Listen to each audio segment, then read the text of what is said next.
Right beside you. Chapter 3. I had planned to pick up some Chinese takeout on my way home, but because of my clumsy encounter with Richard, I'd lost my appetite. I couldn't understand why running into him had me so flustered. I had known the man for over 8 years. What was different about tonight was seeing the way Regina looked at him. My two-bedroom second floor apartment was in a newly renovated three-story building on a quiet tree lined street next door to a barber shop. My landlady, a slim, attractive blonde named Lorena Jones, lived in a unit across the hall from mine. She was in her late 30s and divorced. Her elderly uncle, who lived in a retirement home, owned the building. She managed it and got to live rent free. She and I had become quite close since I moved in 12 years ago. I wasn't ready to go home, so I knocked on Lorena's door. She greeted me with a large glass of tea in her hand. Come on in, Flea. I was so bored, so I wouldn't mind having some company. She raked her long fingers through her hair and waved me into her neatly organized living room. I didn't hear you go out. She continued, looking at the bag in my hand. Then she gazed at my face and shook her head. Baby, you don't look too happy. Did something happen? I'm fine, I muttered as we flopped down onto her couch. I saw a man that I have feelings for with another woman at the market. Oh, Pan Williams' son? I didn't think you and him were serious enough for you to get upset over seeing him with another woman. I waved my hand. Psst, please. Clyde and I are only friends, and that's all we'll ever be. Lorena took a sip of her tea and then waved the glass in front of my face. I have something stronger than tea if you need a drink. No thanks. I'm fine. I was going to pick up some wine, but I was anxious to get out of Ralph's market. I forgot. If you change your mind, let me know. Lorena took a deep breath and gave me a serious look. Well, if it wasn't Clyde, who was it? That's not important. It must be if it bothered you to see him with another woman. Are they in a serious relationship? He has a lot of female friends, but I have no idea if he's in a serious relationship. That's one of the few things he's very vague about when I talk to him. Anyway, I've been admiring him from afar for years. Lorena and I shared a lot of personal information. However, I couldn't bring myself to tell her the identity of the man in question. She'd met Richard before, so I couldn't even tell her what he looked like or where he worked. If I told her, she figured things out. As much as I adored Lorena, she had a long, busy tongue. My business would be all over the building in no time.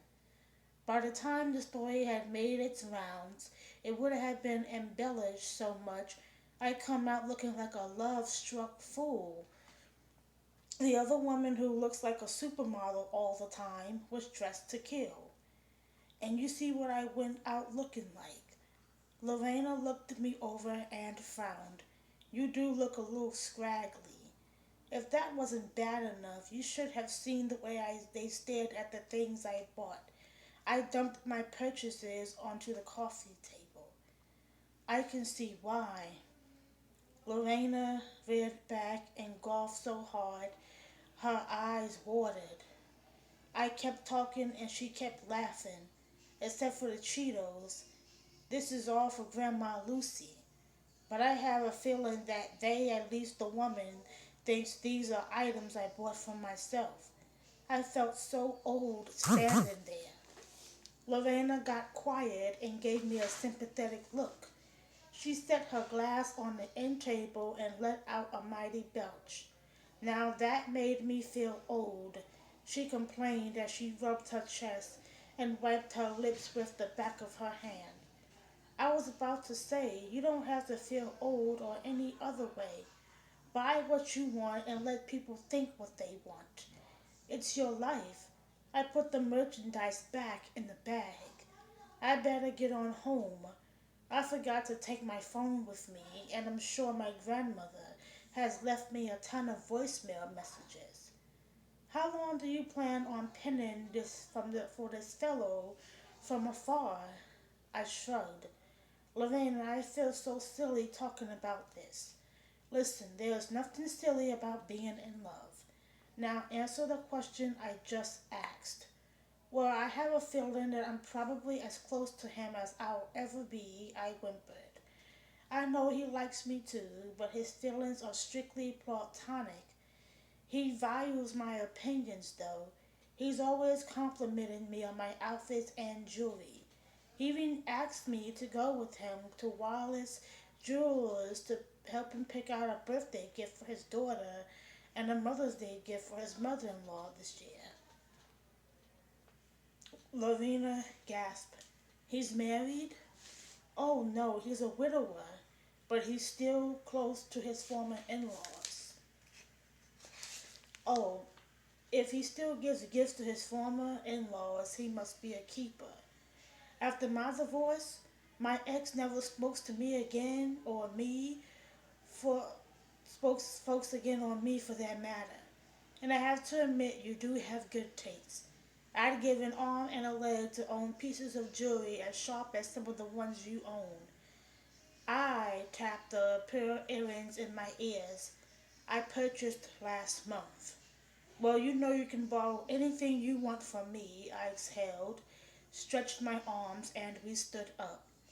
Thanks for listening to my Woo is Me rant again. Anytime, you know I'm always here for you. I'll see you tomorrow. Lorena escorted me to the door and gave me a hug. Flea, there are way too many other men on this planet for a woman to get the blues over one, especially a woman with as much going for her as you. Besides, you still get a lot of attention from men. Maybe not from the ones you want, but the right guy will come your way eventually. I know, I'm just being silly and immature, I guess. I was glad to be back in my cozy little apartment. My living room was large, but my computer station, a beige couch, matching love seat, two wing chairs, and a 60-inch flat screen TV made it look smaller. I had spent a lot of time and money on the pastel colored curtains, oil paintings, and various knickknacks in every room. When I changed out of my shabby attire, my appetite returned. Since I had not picked up the Chinese takeout, my supper was a turkey leg, a bowl of green beans, some dressing, and a Diet Coke. I watched a rerun of Law and Order, read a few pages of the most recent Ebony magazine, and took a hot bath. When my grandmother wasn't with me, I called her at least once or twice a day at her apartment to make sure she was doing okay and to see if she needed anything. After my second call to her this morning, she called me back an hour later and given me a list of things to go pick up for her. Grandma Lucy was an amazing woman. She and my grandfather had dropped out of elementary school so they could go to work and help their folks pay bills. From that point on, they worked their fingers to the bone, doing up to 3 jobs at a time each, sometimes 6 or 7 days a week. They got married in their teens and started having babies right away, so they had to work even harder to support 5 children and pay for Mama to attend nursing school. My grandparents had been raised in Toxie, Alabama, a backwoods town with one stoplight and roads, and they had moved to Ohio over 60 years ago. Grandma Lucy still spoke and acted like some of our relatives who still lived in the rural South. She had stopped driving and sold her car last month after she knocked over a mailbox, side swept a parked car, and almost skidded into a duck pond. There had been a few other incidents before that day, including several speeding tickets. I didn't want her to hurt anybody or herself, so I volunteered to chauffeur her around in my 2-year-old Jetta. Gal, where my stuff at?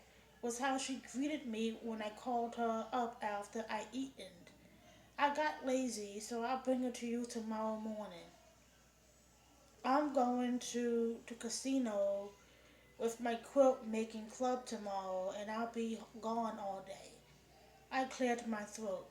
Then I'll bring it to you on Sunday when I pick you up for church. Is everything okay? Well, if it wasn't, I would have let you know by now, Grandma Lucy said with a chuckle. You, your mama, and your daddy, and everybody else worry too much about me. I've been taking care of myself all these years and ain't had no problems yet. Stop treating me like a baby.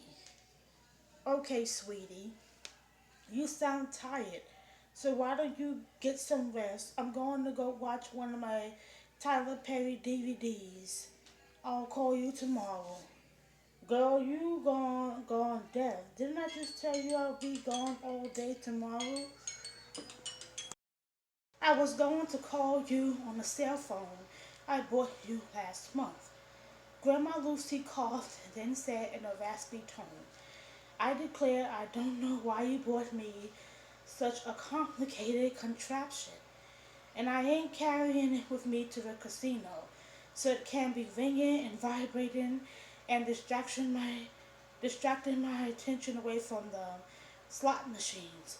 I know you showed me how to use it, but I still can't figure it out.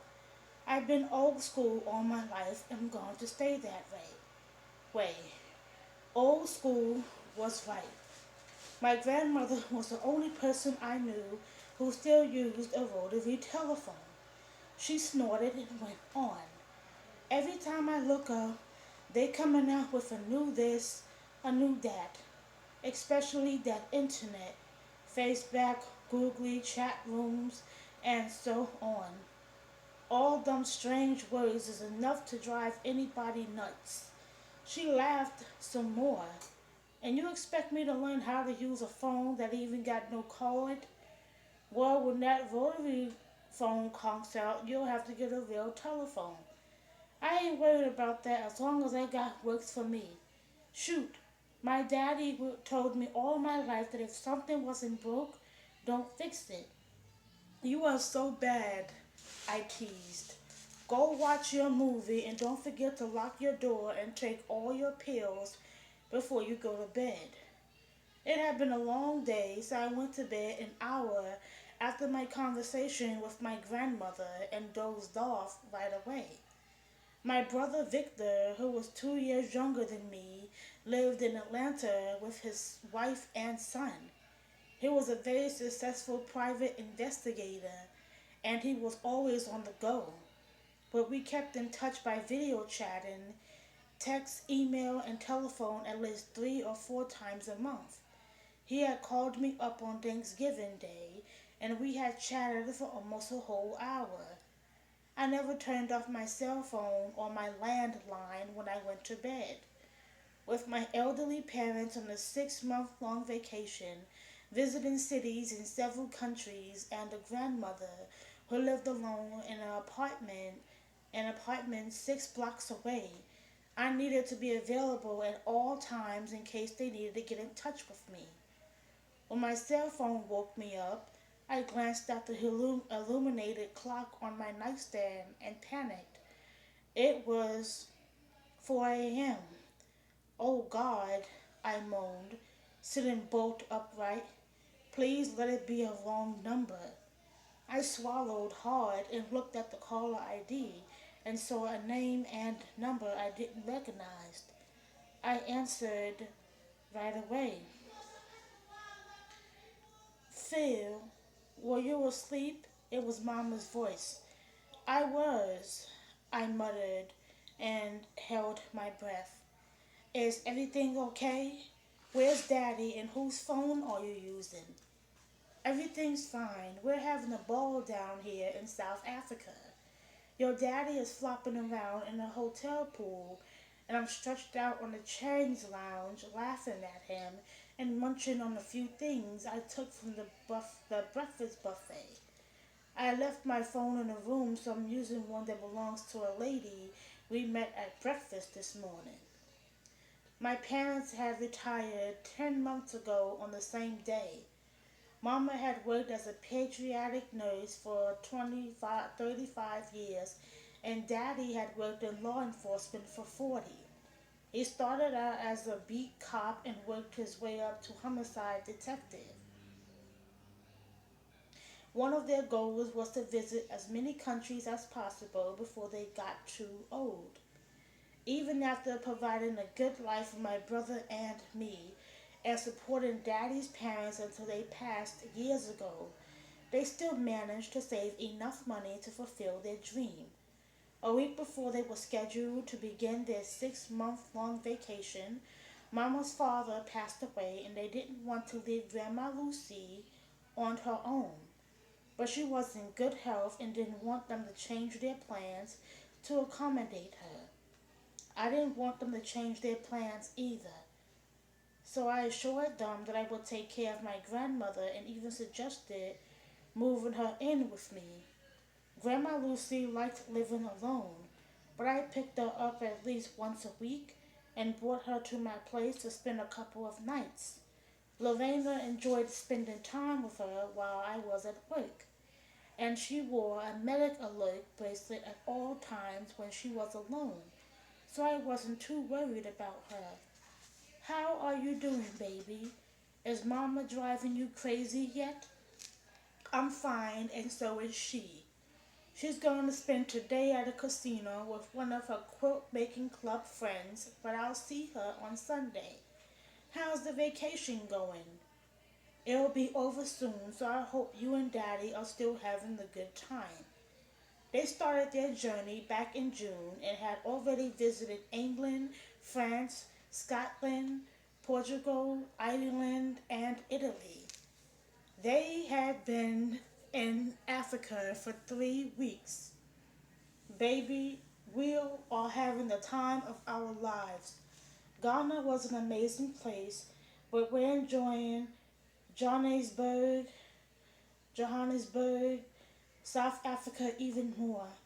The people here, black and white, are so nice and friendly. So I've heard that's one country I definitely plan to visit someday. Your daddy is a mess, Mama laughed. We've been eating some tasty food, but he's disappointed because with all these black folks down here, we haven't found any restaurants that sell turnip greens, hush puppies, and smothered chicken. You know how addicted he is to soul food. Tell him he'll have to wait until he gets back to the States.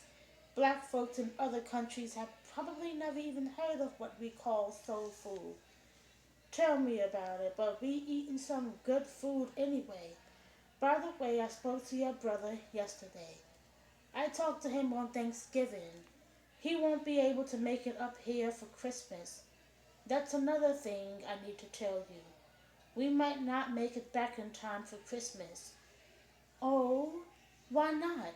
We've always spent Christmas Day together. Our travel agent is working on getting us to the one place I never thought I'd get to visit. Mama paused and I held my breath until she continued.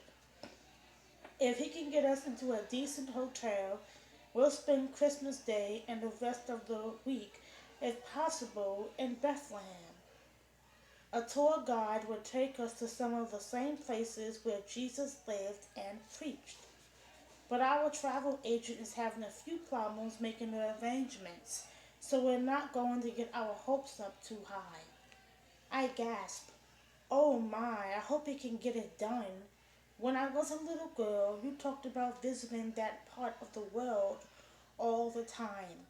If we do make it, I will call you on the Lord's birthday from his birthplace. Ooh, wee. I get chills just thinking about being in the Holy Land. I just wanted to let you know now, in case we don't make it back in time to spend Christmas Day at home. I hope you understand. Mama, don't worry about not making it back in time. If Grandma Lucy and I don't feel like cooking, I'm sure she'll want to eat Christmas dinner at Denny's. If we don't go there, we'll probably eat with my friend Pam and her family. So don't worry about us. I do worry about you being alone so much, though. Mama, I have my job and a lot of friends, and when I am alone, it doesn't bother me. Your grandma told your daddy that the only thing left on her bucket list is you getting married. It's not the only thing left on my list, but it's at the top. I giggled. Like, comment, and subscribe on this video. Bye bye.